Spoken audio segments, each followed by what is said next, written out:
सोचो, अगर हमें 15 सालों के लिए बिना बिजली के रहना पड़े तो हमारी जिंदगी कैसी होगी। क्या हम इंसान बिना बिजली के सरवाइव कर पाएंगे या फिर मारे जाएंगे? चलिए जानते हैं। तो कहानी की शुरुआत कुछ पुराने दिनों के शिकागो में होती है, जहाँ सभी इंसानों के पास इलेक्ट्रिसिटी थी। यहाँ पर हम एक चार्ली नाम की बच्ची को देखते हैं जो कार्टून देख रही थी। वहीं उसका छोटा भाई डैनी आईपैड में गेम खेल रहा था और उनकी मॉम रेचल फोन पर किसी से बातें कर रही थी कि तभी उसका हस्बैंड बेन घबराता हुआ घर आता है और उन्हें बताता है कि उनके पास ज्यादा टाइम नहीं है। जिस पर रेचल उससे पूछती है कि तुम किस बारे में बात कर रहे हो। अचानक यहाँ बेन के घर में लाइट्स ब्लिंक होने लगती है और उसके लैपटॉप में भी कुछ फाइल्स डाउनलोड होने लगती है, जो अगले ही सेकंड में 100% डाउनलोड भी हो जाती हैं। जिसके बाद वो अपने लैपटॉप से यूएसबी निकालकर उसे एक मेटल के लॉकेट में लगाने लगता है। वहीं दूसरी ओर हाईवे पर माइल्स और उसका दोस्त अपनी कार से निकलते हैं, जहाँ उनके पीछे रुकी हुई गाड़ियों की लाइन लगी हुई थी, जिनकी हेडलाइट्स भी एक के बाद एक अपने आप बंद हो रही थी। आसमान में प्लेन्स भी इधर उधर क्रैश होने लगे थे, जमीन पर ट्रांसफार्मर्स फटने लगे थे और यहाँ तक कि विलीस टावर भी एकदम काला पड़ चुका था। इसके बाद हम धरती को अंतरिक्ष से देखते हैं, जहाँ धीरे धीरे धरती से बिजली गायब होती हुई नजर आ रही थी। अंधेरा यूएसए के नॉर्थ से होते हुए ईस्ट और साउथ में फैलता चला जा रहा था और चारों तरफ ऐसा समा हो गया था कि बिल्कुल कैंडल लाइट डिनर का माहौल था। लेकिन आज की जनरेशन यानी कि जेन जी के लिए इंटरनेट ना होने का मतलब है कयामत का आ जाना। इसके बाद हमें एक स्टोरी सुनाई जाती है, जिससे हमें पता चलता है कि उस ब्लैकआउट डे को 15 साल से ज्यादा हो गए हैं। ब्लैकआउट डे के बाद इलेक्ट्रिसिटी वापस आई ही नहीं, जिस वजह से इलेक्ट्रिसिटी से चलने वाली सभी चीजें बेकार हो गई थी। यहाँ तक कि लोगों के कार इंजन्स, जेट टर्बाइन्स और जरा सी बैटरीज भी बिल्कुल खराब हो गई थी। इन सब चीजों की वजह से बड़े पैमाने पर सभी के हालात बहुत खराब हुए। बीमारी बढ़ी लेकिन दवाइयाँ नहीं मिली, आग लगी लेकिन आग बुझाने वाली गाड़ियाँ नहीं थी, फैक्ट्रीज थी लेकिन वहाँ खाने के लिए कुछ नहीं था और सभी लोग हाथ से काम कर रहे थे। जिसके बाद जल्द ही सरकारें गिरने लगी और मिलिटियास बढ़ने लगी थी। ब्लैकआउट के बाद यूनाइटेड स्टेट्स 6 भागों में बंट चुका था, जो कि the Monroe Republic, the Georgia Federation, the Plains Nation, Texas, the California Commonwealth और बाकी बंजर जमीन थी। इन सभी शहरों के ऐसे हालात को देखकर ज्यादातर लोग यहाँ से कहीं और शिफ्ट हो चुके थे, जिनमें से एक बैन और उसकी फैमिली भी थी, क्योंकि वो वहाँ के विलेज एरिया में रहने लगे थे, जो कि द मोनरो रिपब्लिक एक पीसफुल कॉलोनी थी, जहाँ कुछ 100 लोग जाकर बस गए थे। यहाँ हमें पता चलता है कि बेन की वाइफ का कुछ साल पहले ही देहांत हो गया था और अब वो एक ब्रिटिश मेडिकल डॉक्टर मैगी को डेट कर रहा था। उसके बच्चे डैनी और चार्ली भी अब बड़े हो चुके हैं, लेकिन डैनी को अकेले रहना ज्यादा पसंद है, क्योंकि वो अस्थमा की बीमारी से गुजर रहा है। ऐसे ही एक दिन चार्ली अपने भाई के साथ जंगल में जाती है, जहाँ उन्हें एक अबेंडन वैन दिखती है। चार्ली उसके अंदर जाती है और वहाँ उसे एक मिनी फ्रिज मिलता है, जिसे देखकर उसे अपने बचपन की याद आने लगती है, जब ब्लैकआउट डे के बाद उसके मॉम डैड ने उसे वो पिघली हुई आइसक्रीम दी थी, क्योंकि वो उस वक्त की आखिरी आइसक्रीम थी। एक दिन जब चार्ली हर दिन की तरह जंगल में एक चक्कर लगाने जाती है, तब मोनरो मिलिटिया, जो कि मोनरो रिपब्लिक की मिलिट्री फोर्स है, वो कॉलोनी के अंदर आते ही धावा बोल देती है। मिलिटिया की कलाई पर एक टैटू गुदा हुआ था, जो कि मोनरो रिपब्लिक के मेंबर्स का सिंबल था, जिससे उन्हें पहचाना जा सकता था। अब क्योंकि ये मोनरो रिपब्लिक के सेटलमेंट का समय है, इसलिए वहाँ रहने वाले सभी लोगों को टैक्स के रूप में अपनी फसलें देना उनकी जिम्मेदारी है। हालांकि बेन जानता है कि ये टैक्स से कहीं ज्यादा है। बेन को लगता है कि उनके साथ कुछ बुरा होने वाला है, इसलिए वो अपने सबसे अच्छे दोस्त आरोन के पास जाता है और उसे वो लॉकेट दे देता है, जिसमें बेन ने मूवी के शुरू में वो यूएसबी लगाया था। बेन आरोन से कहता है कि चाहे कुछ भी हो जाए, तुम्हें इस लॉकेट को कुछ नहीं होने देना। तभी उस मिलिटिया ग्रुप का कैप्टन मेजर टॉम नेवेल वहाँ आ जाता है और बेन को अपने साथ चलने के लिए कहता है। वो उससे उसके भाई माइल्स के बारे में पूछता है, जिस पर बेन कहता है कि वो माइल्स से पिछले 15 सालों से नहीं मिला है। वहाँ मौजूद सभी लोग डर के मारे देखते हैं कि मिलिटिया ग्रुप अपने कदम वापस लेने लगता है कि अचानक वहाँ डैनी आकर उनकी ओर क्रॉसबो पॉइंट करता हुआ अपने डैड को ना ले जाने की धमकी देता है। बेन उसे शांत करने की कोशिश करता है, लेकिन इससे कोई फायदा नहीं होता और गलती से डैनी उन पर गोली चला देता है, जिससे वहाँ मौजूद एक दुश्मन मारा जाता है। ये देखकर एकदम से सभी लोग मिलिटिया पर हमला करना शुरू कर देते हैं, लेकिन इस लड़ाई में उनका कोई मुकाबला नहीं होता और कई लोग मिलिटिया द्वारा मारे जाते हैं, जिसमें टॉम और बाकी लोगों को छोड़ दिया जाता है। लेकिन मिलिटिया ने डैनी को बंदी बना लिया था। कुछ देर बाद जब चार्ली वापस अपने घर आती है, तो यहाँ वो अपने डैड को खून में लथपथ पाती है, जहाँ वो अपनी आखिरी सांसें ले रहा था। वो उसे बताता है कि डैनी को मिलिटिया के लोग किडनैप करके ले गए हैं और अब उन लोगों की आखिरी उम्मीद सिर्फ माइल्स ही है, जो शिकागो में कहीं रह रहा है। चार्ली रोते हुए अपने डैड को बचाने की कोशिश करती है, लेकिन बेन मरने से पहले उसे अंकल माइल्स को ढूंढने के लिए कहता है, जिसके बाद उसकी मौत हो जाती है। अपने डैड के ऐसे मरने से चार्ली पूरी तरह टूट चुकी थी, लेकिन उसके पास शोक मनाने तक का टाइम नहीं था। वो अपना सामान पैक करती है और अकेले बाहर निकलने के लिए तैयार हो जाती है, लेकिन मैगी और आरोन उसे उसे अकेले नहीं जाने देते, जिसके बाद वो खुद उसके साथ जाने को तैयार हो जाते हैं, जो चार्ली को बिल्कुल पसंद नहीं आता। इसके बाद तीनों खतरनाक रास्तों से होते हुए पूरे दिन सफर करते हैं, जिससे तीनों के बीच बॉन्ड और भी ज्यादा मजबूत हो जाता है। अगले दिन चार्ली जब पानी लेने के लिए झरने के पास जाती है तो उसे एक नेट नाम का लड़का दिखता है, जिसे देखकर वो वहीं रुक जाती है। अब क्योंकि पूरी दुनिया ब्लैकआउट में चली गई थी, इसलिए तब के बाद से हर इंसान को पहली बार में देखकर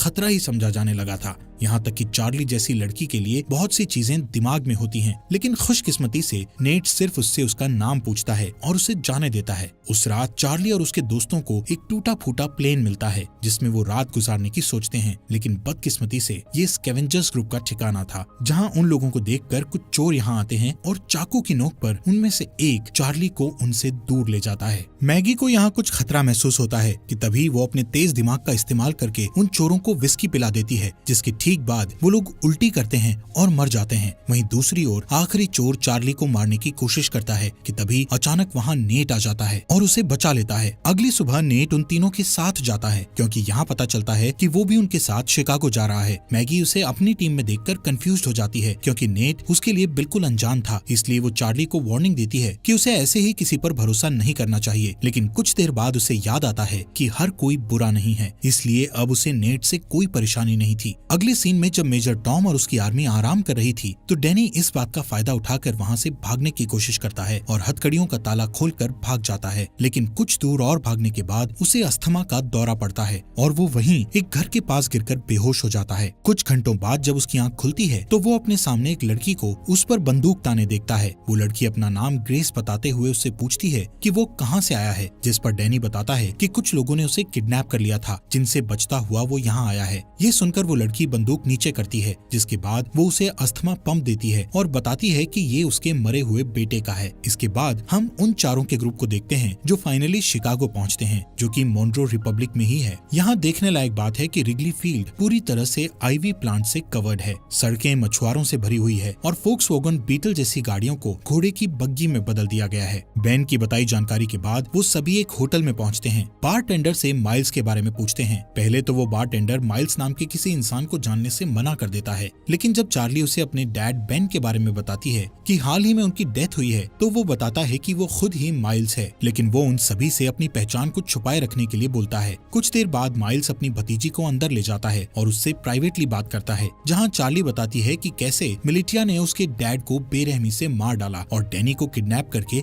अपने साथ ले गए। जिसके बाद चार्ली उससे पूछती है कि वो लोग हमारी फैमिली के पीछे क्यों पड़े हैं, जिस पर माइल्स कहता है कि जरूर बेन कुछ न कुछ उस ब्लैकआउट के बारे में जानता था। वो कहता है कि मोनरो रिपब्लिक के लीडर जनरल मोनरो एक क्रूअल डिक्टेटर था, जो पूरे देश और पूरी दुनिया को अपने कब्जे में करना चाहता था, लेकिन उसके लिए उसे कुछ हथियारों की जरूरत थी, जैसे कि फाइटर प्लेन्स, टैंक्स और यहाँ तक न्यूक्लियर बॉम्ब्स। और क्योंकि बेन अकेला ऐसा इंसान था जो ब्लैकआउट क्यों हुआ था उसके बारे में जानता था और मोनरो को विश्वास था कि वो इससे निपट सकता है। ये सब सुनने के बाद चार्ली अपने भाई डैनी को लेकर और ज्यादा चिंतित हो जाती है और अपने अंकल से उसकी मदद करने के लिए कहती है, लेकिन सरप्राइजिंगली वो उसकी मदद करने से साफ मना कर देता है, क्योंकि उसका मानना था कि ये काम बहुत रिस्की है और वो इस काम को करने के लायक नहीं है। जिससे नाराज होकर चार्ली वापस अपने ग्रुप के पास जाने के लिए तैयार हो जाती है। उसे परेशान देखकर नेट माइल्स के पास बिल्कुल लड़ने के मूड में जाता है, लेकिन तभी माइल्स नेट का हाथ पकड़कर उठता है, जहाँ पता चलता है कि नेट भी मोनरो मिलिटिया का मेंबर है और वो चार्ली और उसके दोस्तों के साथ मिलकर माइल्स तक पहुँचना चाहता था।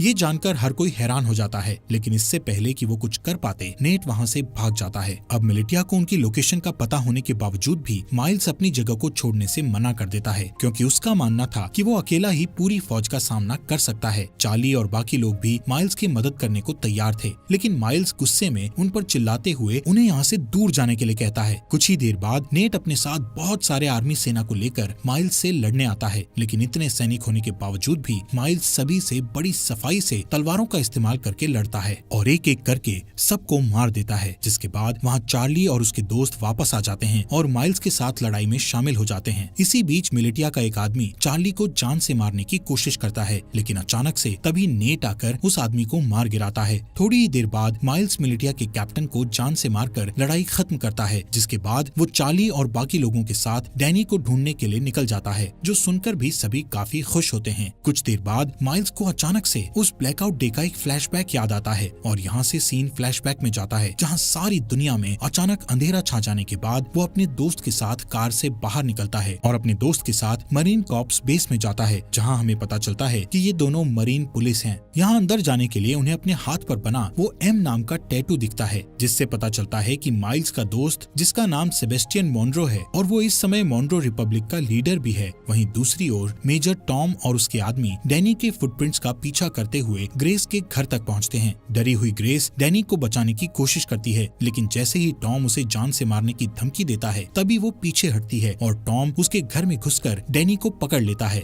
उनके जाने के बाद ग्रेस चुपके से बेसमेंट में जाती है और एक लॉकेट निकालती है जो बिल्कुल आरॉन के लॉकेट जैसा था। जैसे ही वो उसे दबाती है तो अचानक से कमरे में बल्ब चालू हो जाता है। इसके बाद ग्रेस उस लॉकेट को कंप्यूटर में लगाती है और किसी से चैट करना शुरू कर देती है। दूसरी तरफ जो ग्रेस से चैट कर रहा था वो बहुत खुश था कि मिलिटिया को उनके छुपे हुए राज के बारे में नहीं पता चला। यहाँ प्रेजेंट में माइल्स ग्रुप को अपने साथ ही रखता है, जो कि अपनी एक पुरानी साथी को ढूंढ रहा है जिसका नाम नोरा है, जो एक्सप्लोजिव्स बनाने में माहिर है। माइल्स चार्ली को बताता है कि अगर उन्हें डैनी को बचाना है तो उन्हें नोरा जैसे तेज फाइटर की जरूरत पड़ेगी। यहाँ टैवर्न में अचानक उनके ऊपर कुछ दुश्मन हमला कर देते हैं, लेकिन इस बार भी माइल्स सबको हरा देता है। तभी वो एक आदमी को पकड़ता है और उसका गला घोटते हुए नोरा की लोकेशन पूछता है। यहाँ हमें पता चलता है कि नोरा को भी मिलिटिया ने पकड़ रखा है और इस समय वो मिलिटिया में एक नौकर बनकर रह रही है। उस रात माइल्स अकेले ही बाहर जाने का फैसला करता है, ये कहते हुए कि वहाँ जाना खतरे से खाली नहीं है। जिसके बाद वो रेडी होकर बाकी ग्रुप के लोगों को लॉवेल इंडियाना में अगले 2 वीक बाद मिलने के लिए कहता है। हालांकि अगली सुबह जब मैगी और आरॉन जागते हैं तो उन्हें पता चलता है कि जिद्दी चार्ली भी माइल्स के साथ निकल गई है, जो चीज उन्हें बिल्कुल अच्छी नहीं लगती। अब उनके पास कोई चारा नहीं बचा था, इसलिए आरॉन मैगी को लॉकेट देता है जो कि बेन ने उसे दिया था। वो ये भी बताता है कि बेन ने उन्हें ग्रैंड पार्क में एक लेडी से मिलने के लिए भी कहा था, जो और कोई नहीं बल्कि ग्रेस ही है। हालांकि दोनों अभी भी चार्ली को लेकर चिंतित हैं, लेकिन उन्हें लगता है कि वो ठीक हो जाएगी और इसके बदले वो ग्रेस को ढूंढने के लिए ग्रैंड पार्क जाने लगते हैं। ये दोनों ग्रेस को ढूंढने निकल जाते हैं, जहाँ इन्हें लगता है कि ग्रेस ही वो की हो सकती है जिससे अर्थ पर इलेक्ट्रिसिटी को वापस लाया जा सकता है। वहीं दूसरी ओर जब मेजर टॉम अपनी सेना को लीड करते हुए अपने अड्डे की ओर जा रहे थे कि तभी अचानक एक गोली चलने की आवाज सुनाई देती है, जो सुनते ही वो लोग अपना रास्ता बदलकर उस गन शॉट की आवाज का पीछा करते हैं, जिसका पीछा करते करते वो लोग एक छोटे से घर तक पहुंचते हैं, जहां इन्हें पता चलता है कि इस मॉन्रो रिपब्लिक में आम इंसान अपने पर्सनल बंदूकें और गोला बारूद नहीं रख सकते। इसी वजह से सभी लोग क्रॉसबोज और दूसरे हथियारों का इस्तेमाल करते हैं। इसी के चलते मेजर टॉम उस घर के मालिक को धमकी देता है कि वो अपने घर के सभी हथियारों को उन्हें दे दे। उस आदमी को लगता है कि वो हथियार देने के बाद भी मारा जाएगा, इसलिए वो अपने घर से एक बंदूक निकालकर बाहर खड़े एक आदमी को गोली मार देता है कि तभी मेजर टॉम उस आदमी को गोली मारकर उड़ा देता है। इन सब चीजों के बाद हम वहीं डरे हुए डैनी को देखते हैं। अगले सीन में मिलिटिया के अड्डे पर हमें फॉर्मली जनरल मॉन्रो से मिलवाया जाता है, जिसका हाथ इन सभी बुरी चीजों में है।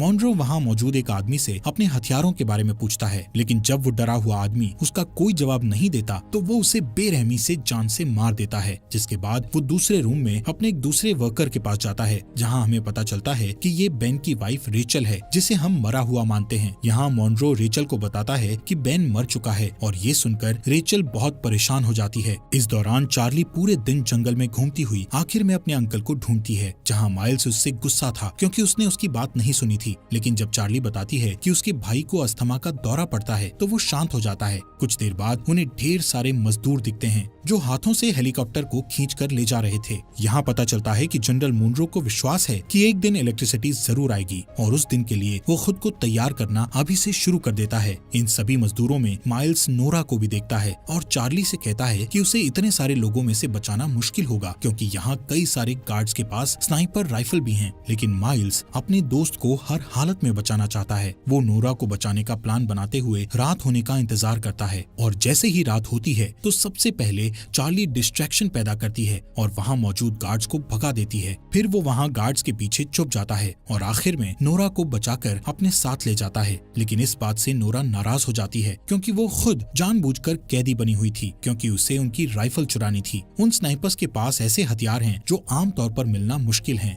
कुछ देर बाद माइल्स नोरा से कहता है कि उसे अपनी भतीजी को बचाने के लिए उसकी मदद चाहिए, जिसके लिए वो तुरंत मान जाती है, लेकिन इसके बदले वो उससे स्नाइपर से राइफल चुराने में मदद मांगती है। माइल्स को ये मुश्किल लगता है, लेकिन इस समय उसके पास नोरा की बात मानने के अलावा कोई चारा नहीं था। थोड़ी देर बाद वो तीनों पास की एक झोपड़ी में जाते हैं, जहाँ वो तीनों डैनी को बचाने की प्लानिंग करते हैं। बारूद का यूज करके नोरा एक टेम्पररी हथियार बनाती है, जिसका इस्तेमाल वो उन स्नाइपर्स वाले गार्ड को मारने के लिए करेंगे। लेकिन एक दिक्कत ये है कि इस हथियार का असर सिर्फ कुछ मीटर्स तक ही रहेगा, जिसका मतलब हुआ कि उनमें से किसी एक को गार्ड के पास जाकर उन्हें गोली मारनी होगी। वो लोग प्लान करते हैं कि माइल्स और नोरा आसानी से उनकी पकड़ में आ जाएंगे, लेकिन चार्ली उनका आखिरी ऑप्शन होगा। यहाँ से जाने से पहले माइल्स उनसे कहता है कि जैसे ही वो सभी गार्ड्स मर जाएंगे तो वो सभी पहरेदारों को निकाल लेंगे। कुछ ही देर बाद चार्ली अपने हथियार को स्लीव्स के अंदर छुपाती है और एक खोया हुआ इंसान होने का नाटक करती हुई पहरेदारों के पास जाती है, जिसके बाद वो तुरंत हथियार लेकर गार्ड्स के पास जाती है और तुरंत उन्हें मार देती है। इससे पहले कि बाकी गार्ड्स कुछ कर पाते, वहाँ नोरा और माइल्स आकर उन पर हमला कर देते हैं। इस लड़ाई के बाद जब वो लोग सभी मजदूरों को आजाद कर रहे थे तो नोरा ये रिवील करती है कि उसने अपने रेबल के लिए स्नाइपर चोरी की थी।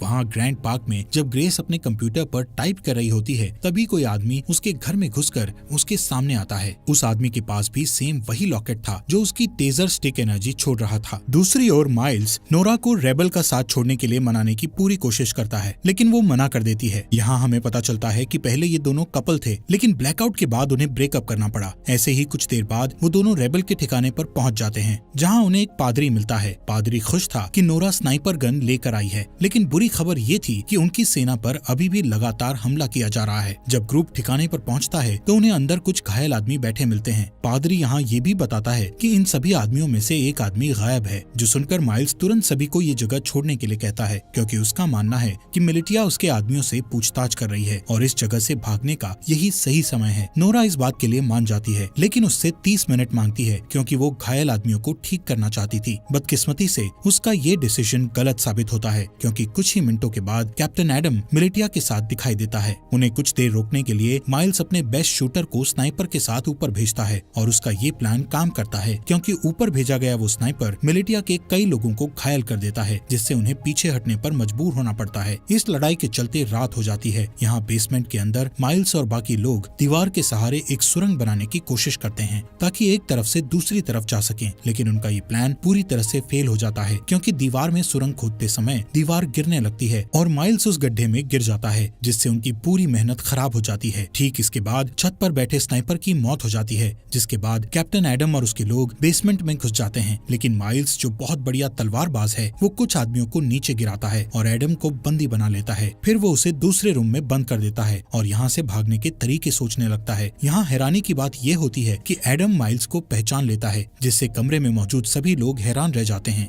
ये देखकर चार्ली उनसे पूछती है, तुम एक दूसरे को कैसे जानते हो? यहाँ कहानी एक अलग मोड़ लेती है, जहाँ एडम ये रिवील करता है कि पहले माइल्स जनरल मुनरो का राइट हैंड था। यहाँ तक कि माइल्स वो इंसान है जिसने मिलिटिया को लड़ना सिखाकर इतना खतरनाक बनाया है। लेकिन इतना रिवील होने के बावजूद भी माइल्स उन्हें मारने पर अपना फोकस रखता है। माइल्स उनके सामने एक डील रखता है, जिसमें वो खुद को मुनरो मिलिटिया के सामने सरेंडर करेगा, लेकिन उसके बदले में उसके ग्रुप के किसी भी इंसान को कोई नुकसान नहीं पहुँचाया जाएगा। किसी वजह से एडम ये डील एक्सेप्ट कर लेता है। हो सकता है उसे अपनी जान की परवाह हो इसलिए। खैर, इसके बाद जल्द ही माइल्स को मुनरो मिलिटिया ले जाया जाता है। यहाँ से सीन फ्लैशबैक में जाता है, जहाँ हम ब्लैकआउट के 2 वीक बाद का सीन देखते हैं, जब माइल्स अपने भाई को ढूंढने के लिए शिकागो आया था और उसका सबसे अच्छा दोस्त मुनरो भी उसके साथ था। वहीं रास्ते में उन्हें 2 आदमी मिलते हैं, जिनमें से एक आदमी दूसरे को बहुत बुरी तरह पीट रहा था। एक अच्छा इंसान होने के नाते माइल्स उनके पास जाता है और अपनी बंदूक निकालकर उनमें से एक को गोली मार देता है। इसके बाद दोनों दोस्त उस बचे हुए चोटिल इंसान की मदद करते हैं,